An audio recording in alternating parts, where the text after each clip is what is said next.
Radio Open FM. L'Europe et nous, info, conseils et actu. Passez à l'heure européenne avec la Maison de l'Europe en Limousin. Et on va retrouver, pour commencer seulement, notre spécialiste maison, Jean-Pierre Poultier. Bonjour. Bonjour. Jean-Pierre, on avait promis la semaine dernière d'essayer d'aller chercher du soleil. Vous nous aviez promis l'Espagne. On s'est fait tout un tas de films. On va voir qu'on risque d'être un petit peu déçus. Mais pas forcément avec vous, puisque vous avez convié un invité pour aujourd'hui.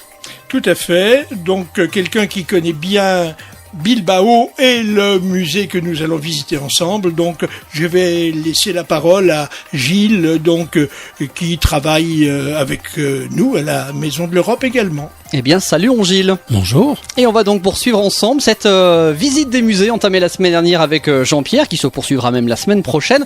Et avec vous, on va faire escale du côté de Bilbao. Je dis on va être un peu déçus parce que, alors certes, on descend au sud rejoindre l'Espagne, mais nord de l'Espagne, vous me confirmez, c'est pas forcément là qu'on va trouver le plus de soleil. Non, il fait pas toujours très beau à Bilbao. Bon alors, pourquoi avoir choisi cette ville ? Il y a quand même d'autres atouts a priori. Oui, parce que Bilbao est une ville symbole au Pays Basque, en Espagne, mais aussi en Europe. C'est une ville dont l'image était noircie par une industrie lourde, en totale déshérence, et plongée dans un marasme économique. Le gouvernement basque décide alors de se lancer dans de gigantesques investissements dans le cadre d'un projet appelé Bilbao Ria 2000, avec l'extension de l'aéroport international, le raccordement au réseau d'autoroutes européens, la création de zones économiques à fiscalité avantageuse tournées vers les nouvelles technologies et bien sûr la réalisation du fameux musée Guggenheim dont le coût sera de 100 millions de dollars. Et c'est donc dans ce musée que nous allons aller nous promener aujourd'hui. Alors, est-ce qu'il a des spécificités déjà ce musée qui vous ont donné envie de le mettre en avant ? Alors c'est l'architecte nord-américain Frank Gehry qui réalise là un magnifique exemple d'architecture d'avant-garde du XXe siècle. Avec ses 24 000 m² de superficie, dont 11 000 destinés aux expositions, l'édifice s'érige en un véritable événement architectural grâce à sa configuration audacieuse et à son design innovateur, séduisant toile de fond pour l'art qui est exposé. L'ensemble de la création de Gehry constitue à elle seule une œuvre d'art sculptural et spectaculaire, parfaitement intégrée dans la trame urbaine de Bilbao et son cadre environnant, modifiant ainsi la physionomie de la ville et sa renommée. Donc le musée est devenu rapidement l'un des bâtiments contemporains les plus connus et les plus appréciés au monde.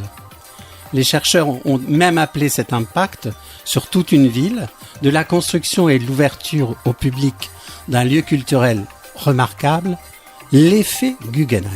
Effectivement, il a laissé des traces et un succès planétaire qui a été finalement presque repris un peu partout. Tout à fait. Le succès planétaire de l'architecture de Guggenheim de Bilbao, qui est devenu un modèle de développement urbain, réside dans l'intégration artistique des 4 éléments fondamentaux, la terre, l'eau, le feu et l'air, dans la conception globale de l'édifice. Pour le revêtement extérieur, l'architecte choisit le titane, après avoir écarté d'autres matières et vérifié son comportement sur des échantillons placés à l'extérieur de son propre studio.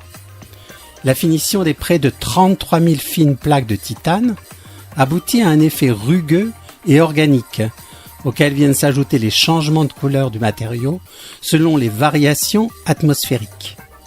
Et les 2 autres matériaux employés dans l'édifice, la pierre calcaire et le verre, s'harmonisent à la perfection, formant une création architecturale à grand impact visuel qui s'érige aujourd'hui en véritable symbole de la ville dans le monde entier.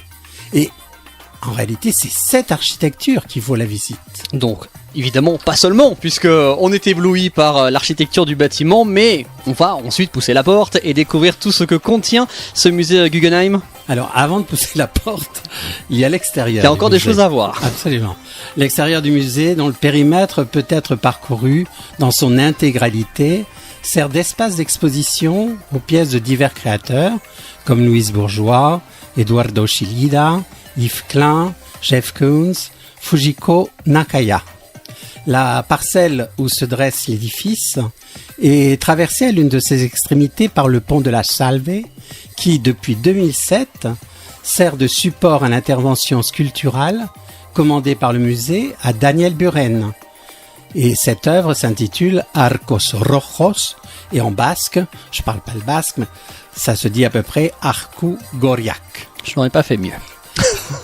Sous le pont, la salle 104 est une énorme galerie exempte de colonnes et elle abrite l'installation sculpturale de Richard Serra, La matière du temps, et vient heurter à son extrémité une tour, sculpture qui couronne la création architecturale et vient embrasser le pont colossal en l'intégrant avec efficacité à l'édifice. Bon, c'est vraiment phénoménal, comme on dit en Espagne. Ouais, ça scotche un peu quand on voit ça. Tout à fait. Et la collection, elle balaye un spectre d'années assez large. Alors, elle commence plus ou moins autour de 1952 jusqu'à nos jours, avec des artistes, donc déjà les artistes cités qui sont à l'extérieur, et à l'intérieur, il est possible de découvrir, alors j'ai un peu l'accent espagnol, mais bon, ça devrait se comprendre, Jorge Oteiza, Antonio Saura, Robert Motherwell, Andy Warhol, Jean-Michel Basquiat,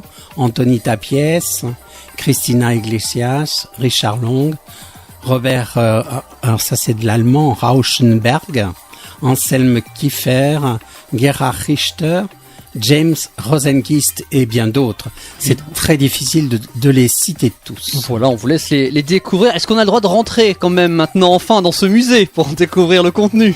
Alors, à l'intérieur, une fois dans le vestibule où convergent toutes les galeries, le visiteur accède à l'atrium et découvre les 3 niveaux du musée, reliés grâce à un système de passerelles curvilignes, d'ascenseurs en verre et en titane et de tours d'escalier. L'atrium fonctionne comme un espace d'exposition et sert d'axe autour duquel se structurent les 20 galeries du musée.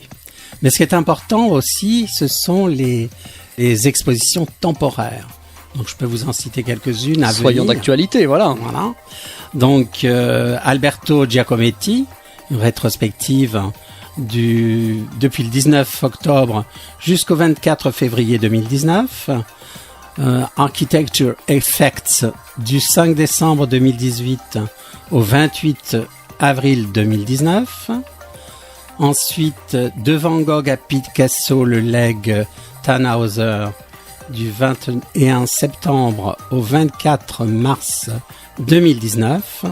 Et enfin, Diana Thatcher, Un monde en fuite, du 29 novembre 2018 au 18 mars 2019. Ça donne plutôt envie donc tout ça à découvrir. On n'est pas très très loin, pas si loin que ça en tout cas de Bilbao, parce que ça peut paraître comme ça à l'autre bout de la planète pour ceux qui ne connaissent pas. Finalement je vais pas dire que c'est à nos portes, mais enfin... C'est facilement faisable. Ouais. Hein. Or, c'est plus facilement faisable en voiture qu'en train ou en avion. Donc il faut compter entre 6 et 7 heures par la route. C'est donc relativement proche de Limoges, et puis il y a l'autoroute quasiment tout le temps. C'est une ville aux atouts indéniables et totalement atypique. Or, simplement l'entrée du musée, qui est fermée le lundi, coûte 13 €, mais avec un audioguide. Voilà. Et avec quand même beaucoup de choses à découvrir, l'architecture et le contenu, c'est un petit peu comme le Tate Modern de Londres dont on parlait la semaine dernière. Le contenu, le contenant sont absolument immanquables, et ce sera sûrement le cas de ce que Jean-Pierre nous réserve pour la semaine prochaine. La semaine prochaine, nous serons en Suisse. Nouvelle balade donc au programme. En attendant, merci à tous les deux, et Jean-Pierre, à la semaine prochaine. À la semaine prochaine. Merci. C'était l'Europe et nous, info, conseils et actu. Pour construire ensemble la communauté européenne de demain. Avec la Maison de l'Europe en Limousin, 51 avenue Georges Dumas à Limoges. 05 55 32 47 63 et sur le www.europe-limousin.eu.